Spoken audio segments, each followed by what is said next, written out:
여러분, 작년부터 시작된 요한복음 강해가 어느덧 중반을 지나가고 있습니다. 혹시 여러분은 요한복음이 왜 기록되었는지 그 목적을 기억하십니까?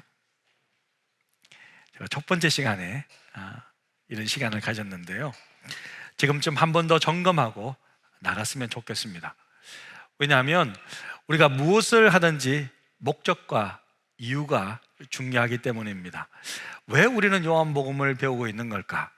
그 목적을 알 때 말씀을 알아가는 우리의 기대가 더 커지고 말씀이 더 와닿게 될 줄로 믿습니다. 요한복음 20장 우리 30절 31절에 보면 요한복음의 목적에 대해서 이렇게 밝히고 있습니다. 우리 한번 같이 읽겠습니다. 예수께서 제자들 앞에서 이 책에 기록되지 아니한 다른 표적도 많이 행하였으나 오직 이것을 기록함은 너희로 예수께서 하나님의 아들 그리스도이심을 믿게 하려 함이요 또 너희로 믿고 그 이름을 힘입어 생명을 얻게 하려 함이니라. 예수님께서 수많은 기적을, 표적을 행하셨습니다. 하지만 오직 이 요한복음, 오직 이것을 기록하면, 우리 30절 다시 보여주실까요? 기록하면 너희로 예수께서 하나님의 아들 그리스도이심을 믿게 하게 하기 위함입니다. 요한복음의 목적은 분명하다는 거죠. 예수께서 하나님의 아들, 즉 예수께서 하나님이시며 우리의 구원자이심을 어떻게 해요? 믿게 하기 위해서입니다. 그런데 여러분, 우리가 누군가를 믿기 위해서는요, 무턱대고 믿을 수는 없죠. 그 사람을 제대로 알아야 믿을 수 있습니다. 우리가 한 사람을 신뢰하려면요, 그 사람에 대한 좀 종합적인 이해가 필요하죠. 외모뿐만 아니라 인성은 어떤지, 좀 지적인 능력은 어떤지, 사회생활을 어떻게 하는지, 친구들과의 관계는 좋은지 여러 부분에서 확인을 합니다. 마찬가지로 우리가 예수님을 제대로 믿으려면요, 예수님이 누구신지, 예수님 어떤 분이신지, 그분의 삶과 하신 일에 대해서 바로 알 필요가 있습니다. 그래서 요한복음은요, 예수님이 하나님의 아들이심을 어떻게 속에 증거하고 있냐면요, 바로 7교의 표적을 통해서 알려주고 있어요. 많은 표적들이 있지만 대표적인 7가지를 딱 소개하고 있다는 거예요. 요한복음에는요, 예수님이 하나님이심을 증거하는 7개의 표적이 등장하고 있습니다. 여기서 한 가지 분명한 것이 있는데, 그것은 뭐냐면, 좀 확인해야 될 것은 우리가 기적과, 단순한 기적과 표적은 다르다는 거예요. 기적은 뭐죠? 기적이라는 것은 초자연적인 현상을 말합니다. 그 자체로 놀라운 일입니다. 하지만 표적은 좀 달라요. 표적은요, 단순한 기적이 아니라 분명한 영적인 의미를 담고 있다는 거예요.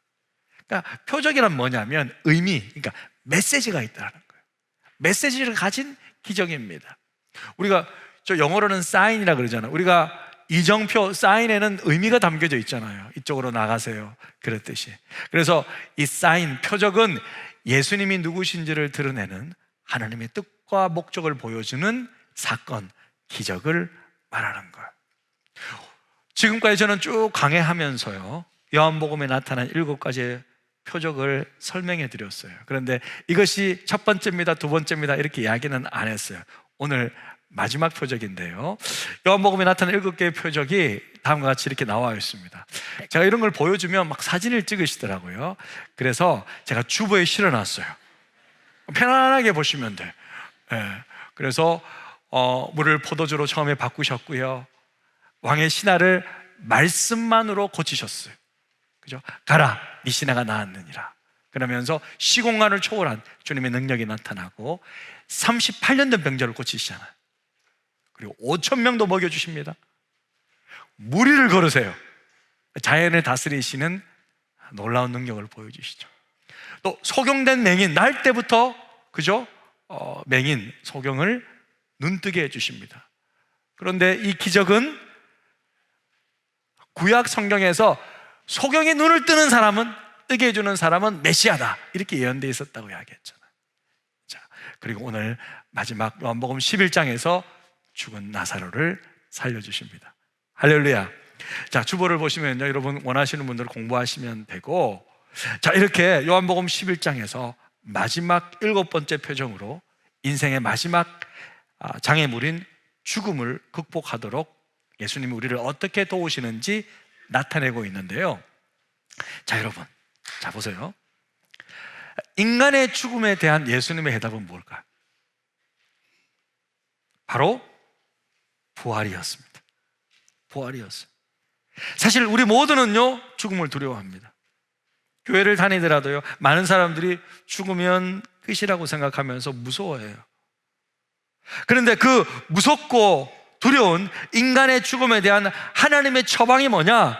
다시 살아나는 것을 보여주는 거예요. 왜? 이것보다 더 확실한 방법이 없잖아요. 죽으면 다 끝인 줄 알았는데.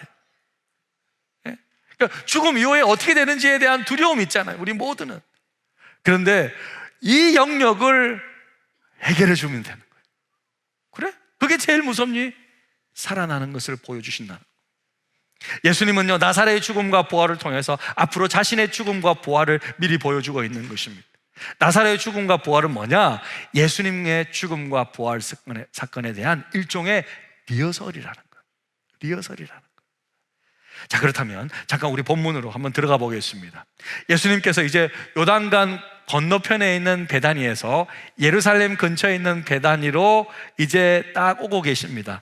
딱 도착할 무렵 상황은 절망적이었어요. 우리 17절인데요, 보시면 나사로가 무덤에 있은 지 이미 나흘, 며칠이죠? 4일이나 지났습니다. 예수님은 왜 나사로가 죽은 지 4일 후에 나타나시는 것일까? 자, 죽은 지 4일 후는 뭐냐면 죽은 나사로를 살려내는 기적을 위해 꼭 필요한 시간이었습니다. 여러분, 팔레스타인은요, 그 중동 땅이잖아요. 더울까요? 추울까요? 굉장히 더운 도시예요. 너무 덥기 때문에요, 시신이 금방 부패합니다. 그래서 사망한 그날 바로 매장시켜요. 근데 당시에는요, 뭐 내사 상태나 뭐 일시적인 혼수 상태와 같은 그런 복잡한 상황을 판단할 만한 의료기기가 없었어요. 그래서 뭐 혼수 상태나 중풍과 같이요, 맥이 약해지잖아요. 그러면요, 죽은 줄 알고 그냥 묻어버리는 경우가 종종 있었습니다. 그래서 그 문헌에 보면요, 정말 드문 일이지만 간혹 무덤에서 시체가 살아나오기도 했어요. 내가 안 죽었는데 왜 덮고 그래? 막 그러면서. 네. 그래서 그런지요, 유대인들은요, 사람이 죽으면요, 영혼이 3일 동안은 떠나지 않는다고 믿었어요. 그리고 사흘 후에 시신의 얼굴색이 변하기 시작하면 더 이상 살아날 희망이 없다고 믿고 영혼이 몸에서 떠났다고 생각했습니다. 그러니까 예수님은요, 나사로가 완전히 죽은 상태가 될 때까지 기다리신 거예요. 이제 사람의 힘으로는 아무것도 할 수 없다고 생각되는 절망의 순간, 바로 그때 찾아오신다. 예수께서 오신다는 소식을 듣자 마르다가요, 허겁지겁 그냥 예수님을 맞으러 밖으로 나갔습니다. 20절에 보니까 마르다는 예수께서 오신다는 말을 듣고 곧 나가 맞이하되 마리아는 집에 앉았더라. 여러분, 마르다가요, 자기 집에서 뛰쳐나가가지고 예수님을 어디서 맞이하셨을까? 틀림없이 감람산 지나는 길이었습니다. 여러분, 예수님께서 저 요단강 동편에서 이제 쭉 예수님이 올라오신 길 보이죠? 빨간색. 저렇게 쭉 오셔서 엔세메스를 지나가지고 감람산으로 꺾어야 이제 베다니와 나사렛의 무덤이 나오는 거예요. 그러면 어디서 맞이했느냐? 틀림없이 감람산 오는 길이었던 거예요. 저 길쪽이었습니다. 자, 그런데요, 저 감람산에서는 바로 보면 어떻게, 다시 한번 사진 보여주시겠습니까? 예, 다시 보면 감람산에서 저 예루살렘이 보이죠? 예, 사진 한번 보여주시겠습니까? 자, 그래서 감람산에서 딱 예루살렘을 바라보면요, 저 황금돔 사원이 보이는데 원래 저곳에 성전이 있던 곳입니다. 그러니까 예루살렘 시가지가 쫙 한눈에 펼쳐져요. 우리 성기순례 가서 저곳을 저렇게 보았습니다. 그런데 저 감람산, 이제 올리브 나무죠. 감람나무가 올리브 나무인데 저 올리브 산에는요, 뭐가 많냐면요, 무덤이 그렇게 많아요. 2000년이 넘는 아주 오래된 무덤부터 최근의 무덤에 이르기까지요, 정말 많은 무덤들이 있습니다. 왜냐하면 유대인들은요, 메시아가 이 땅에 오면 저 감람산으로 오신다고 믿었기 때문이에요. 스가랴서 말씀해 보니까 이렇게 말씀하고 있습니다. 그날에 그의 발이, 메시아의 발이 예루살렘 앞 곧 동쪽 감람산에 서 있을 것이요. 감람산은 그 한 가운데가 동서로 갈라져 매우 큰 골짜기가 되어서 산 절반은 북으로 절반은 남으로 옮기고, 그러니까 이 세상의 끝이 와서 메시아가 이 땅에 오면 감람산에 임하는데, 그때 이 감람산이 쫙 북과 남으로 벌어진다는 거예요. 그때 그 무덤들이 엄청 많잖아요. 제일 먼저 그들이 부활할 것이라고 믿었기 때문에 그것에 묻히기를 원했던 거예요. 제가 지금 직접 찍은 사진인데 한번 보시면요, 자, 저렇게 무덤이 많아요. 감람산에서 자, 예루살렘을 바라보는,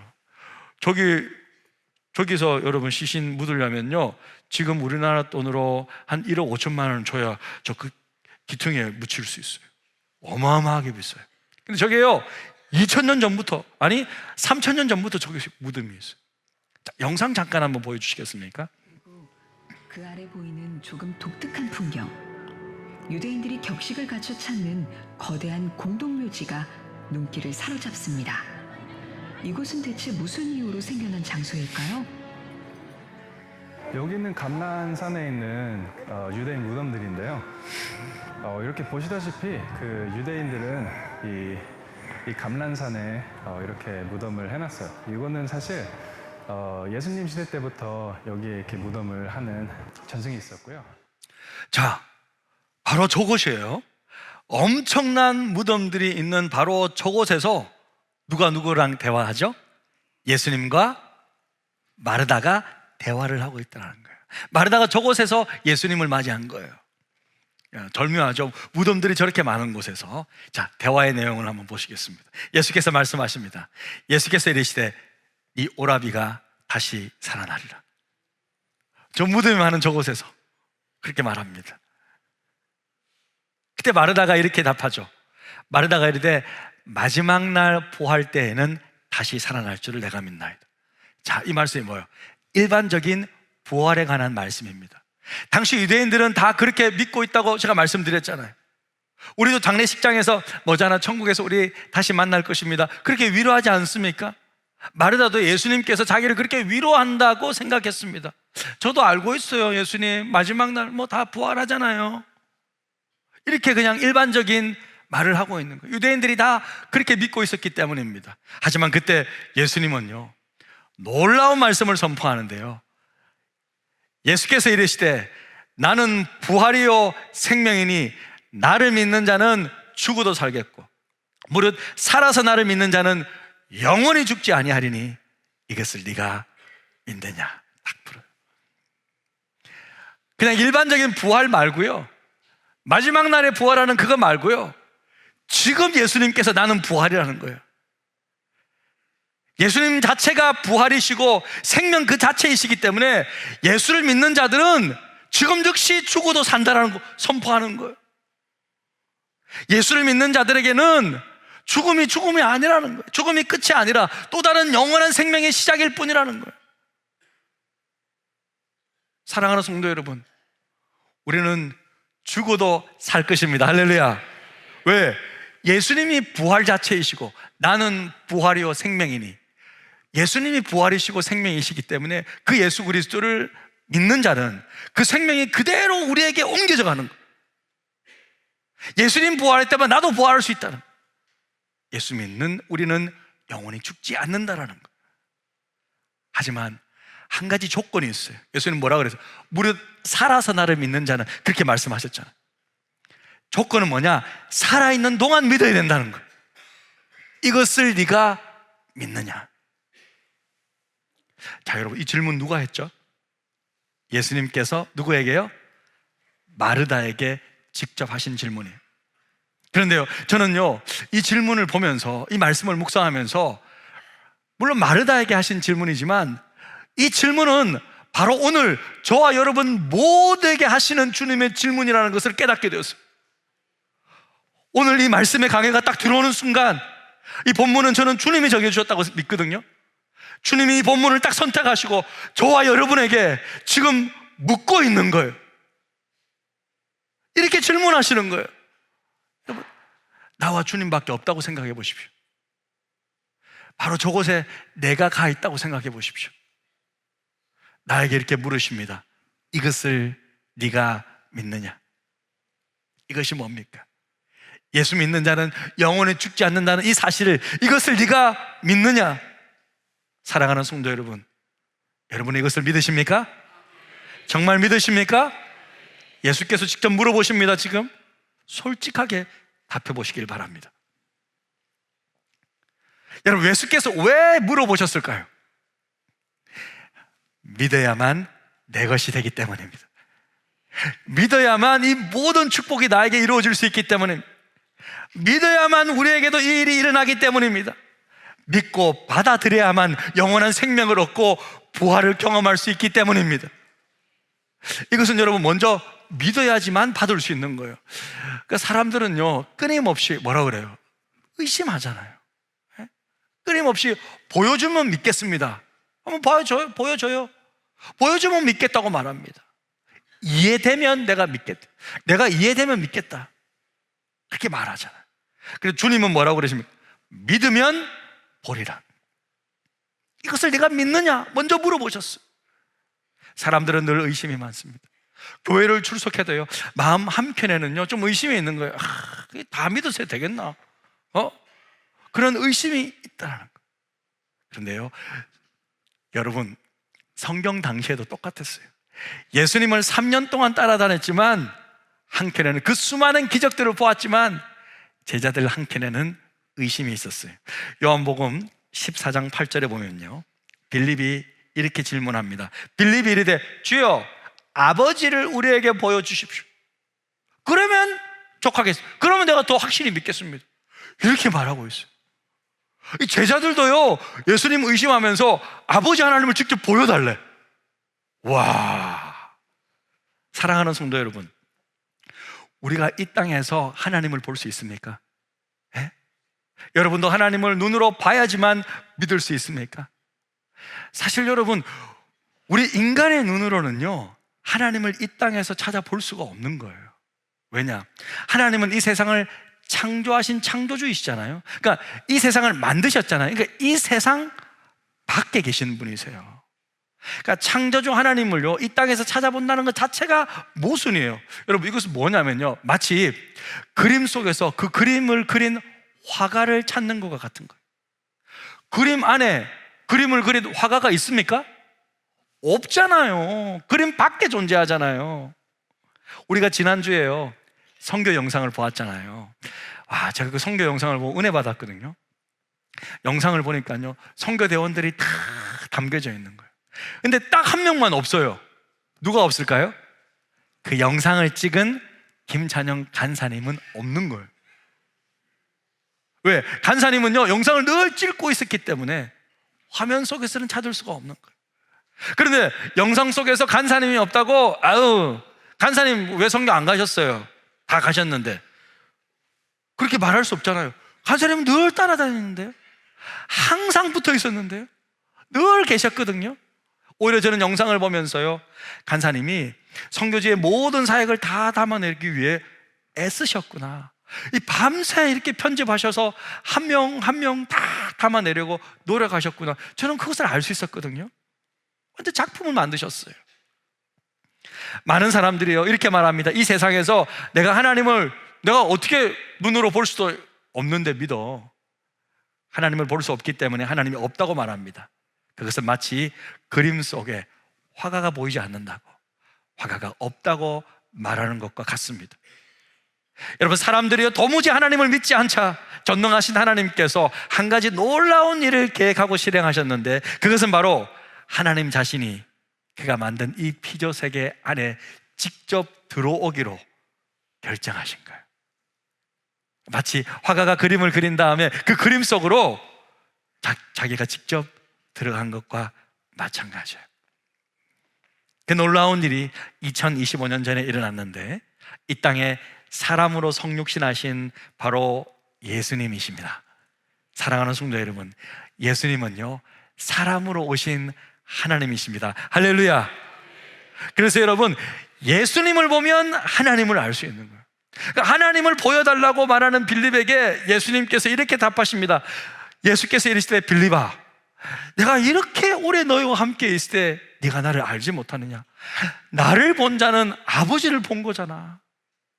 하나님이 보이지 않기 때문에 내가 보이는 인간의 모습으로 왔잖아. 나를 본 자는 아버지를 보았거늘 하나님을 보았거늘 어찌하여 아버지를 보이라 하느냐? 여러분, 예수님을 본 자는요, 하나님을 본 것과 마찬가지예요. 우리가 어떻게 하나님을 알 수 있습니까? 예수님을 보십시오. 예수님의 말씀, 예수님의 행동, 예수님의 마음, 예수님의 가르침을 보면 다 알 수 있어요. 왜? 예수님과 하나님은 하나이기 때문에. 예수님은 하나님의 성품, 하나님의 사랑, 하나님의 모든 것들을 다 보여주고 이 땅에서 하나님을 완전히 드러내셨습니다. 그래서 예수님은요, 빌립에게요, 단호하지만 분명하게 이렇게 말씀하십니다. 내가 아버지 안에 거하고 아버지께서 내 안에 계심을 믿으라. 너 믿어야 돼, 빌립아. 도저히 못 믿겠니? 그렇지 못하겠거든. 도저히 못 믿겠거든. 내가 하는 기적 봤잖아. 내가 행하는 그 일로 말미암아 나를 믿으라. 그러니까 여러분, 예수님은요, 2000년 전이나 지금이나 한결같으세요. 우리에게 한결같이 같은 것을 요구하십니다. 하나입니다. 그것은 뭡니까? 바로 믿음이라는 거예요. 나를 믿으라고 하는 거예요. 이것을 네가 믿느냐라고 물어보신다는 거예요. 왜? 믿어야지만 이 축복을 다 받아 누릴 수 있기 때문에. 아무리 좋은 선물을 다 준다고 하더라도 여러분, 받지 않으면 내 것이 못 되잖아요. 그냥 못 받는 거죠. 믿어야지만 이 모든 축복을 다 받아 누릴 수가 있는 것입니다. 하나님의 모든 축복, 그 부활, 생명, 그 모든 것들이 믿음을 통해 이루어집니다. 자, 여러분 어떻게 하시겠습니까? 여러분 믿으십니까? 믿음이 있으십니까? 이것을 내가 믿느냐라는 주님의 질문에 마르다는 어떻게 답을 했는지 한번 보시겠습니다. 우리 같이 한번 큰 소리를 읽겠습니다. 시작. 이르되 주여 그러하옵나이다. 주는 그리스도시요 세상에 오시는 하나님의 아들이신 줄 내가 믿나이다. 내가 믿나이다. 마르다는 믿었습니다. 할렐루야. 예수를 하나님의 아들로 자신을 구원할 메시아로 온전히 믿었습니다. 사랑하는 성도 여러분, 우리에게도 여전히 필요한 것은요, 지금도 필요한 것은 믿음입니다. 교회 생활 많이 했다고 나는 자동으로 믿지, 그렇게 생각하지 마시길 바랍니다. 정말 믿는지 확인하셔야 돼요. 이 마리아, 마르다, 이 나사로 집안은요, 예수님과 늘 사랑하면서 붙어있던 가족들이었어요. 그 가족에게도 예수님께서 이렇게 질문하셨잖아요. 개인적으로 이것을 네가 믿느냐? 마리아야, 마르다야, 이것을 네가 믿느냐? 물으셨잖아요. 나에게도 동일하게 지금 묻고 있다는 거예요. 신앙생활이란 것은 성경책 속의 하나님을 내 삶 속의 하나님으로 만나는 거예요. 믿음 생활이라는 것은요, 지식 속의 하나님을요, 내 경험 속의 하나님으로 만드는 거예요. 믿음은요, 과거의 하나님이 아니라요, 현재의 하나님을 만난다는 거예요. 사랑하는 성도 여러분, 우리가 믿는 하나님은요, 성경책 속에 머무시는 하나님이 아니에요. 바로 지금 살아서 나를 만나주시는 하나님이신 줄로 믿습니다. 제자반, 우리 기초반 훈련을 하고 있는데요, 한 반에서 이제 전도사님이 인도하고 계신데 성도들과 기도 제목을 이렇게 한 분 한 분 나누었답니다. 근데 다 기도 제목들이 너무 참 꼭 필요한 기도 제목들이고 응답이 필요한 그런 제목들이었나 봐요. 그래서 이런 제안을 하셨다고 합니다. 사랑하는 성도 여러분, 우리 제자반 여러분, 우리 제자반 마칠 때까지 하나님께서 우리의 기도를 어떻게 응답하는지 그 하나님을 경험합시다. 우리 같이 열심히 기도하고 다 함께 경험합시다. 그렇게 제안하셨대요. 사랑하는 성도 여러분, 우리도 똑같이 경험할 수 있습니다. 누가? 믿는 자는 경험할 수 있습니다. 마르다의 예수님은요, 지금 우리가 알고 믿고 있는 똑같은 예수님이에요. 예수님께서 물으시는 거죠. 이것을 네가 믿느냐고. 이것을 내가 믿느냐? 이것을 정말 네가 믿느냐? 이렇게 물으신다는 거예요. 다시 한번 묻습니다. 여러분 믿으십니까? 정말 믿으십니까? 예수께서 부활이요 생명이 되셔서 지금 살아서 역사하시는 하나님이심을 믿으십니까? 믿으시길 바랍니다. 그러면 지금 살아계신 하나님을 경험할 수 있습니다. 바로 지금 부활의 주님을 경험할 수 있습니다. 우리가 주님을 온전히 믿게 되면요, 지금부터 부활의 능력을 경험하는 거예요. 무슨 죽어서 경험하는 것이 아니라 지금부터 경험할 수 있는 거예요. 우리가 온전히 믿게 되면 지금부터 부활의 능력을 경험하는 거예요. 부활의 능력을 온전히 믿고 살아가는 사람과 그냥 모르겠어, 뭐 그거는 죽어봐야 알지 뭐, 그렇게 믿지 않고 그냥 그저 그렇게 살아가는 사람과는요, 삶 자체가 달라요. 부활의 능력을 온전히 믿고 살아가는 사람, 인생에 두려움이 없어요. 사람을 두려워하지 않습니다. 예? 죽음 앞에 떨지 않습니다. 담대하게 하루하루를 살아갈 수 있다는 거예요. 주와 함께 여러분 모두가 이 믿음이 있기를 주님의 이름으로 축복합니다. 아멘. 자, 우리 말씀 생각하면서 찬양하며 기도의 자리로 나아갑니다. 내게 허락하신 시련을 통해 나의 믿음 더욱 강하게 자라나고 험한 산과 골짜기 지나는 동안 주께 더 가까이 나를 이끄시네. 내가 겪는 시험이 어렵고 힘겨워도 내 주님보다 크지 않네. 내 앞에 바다가 갈라지지 않으면 주가 나로 바다 위 걷게 하리. 나는 믿네. 주의 능력으로 내 삶 새롭게 되리. 나는 믿네. 주의 능력으로 담대히 나가리라. 주와 함께 싸워 승리하리라. 날마다 믿음으로 나 살아가리.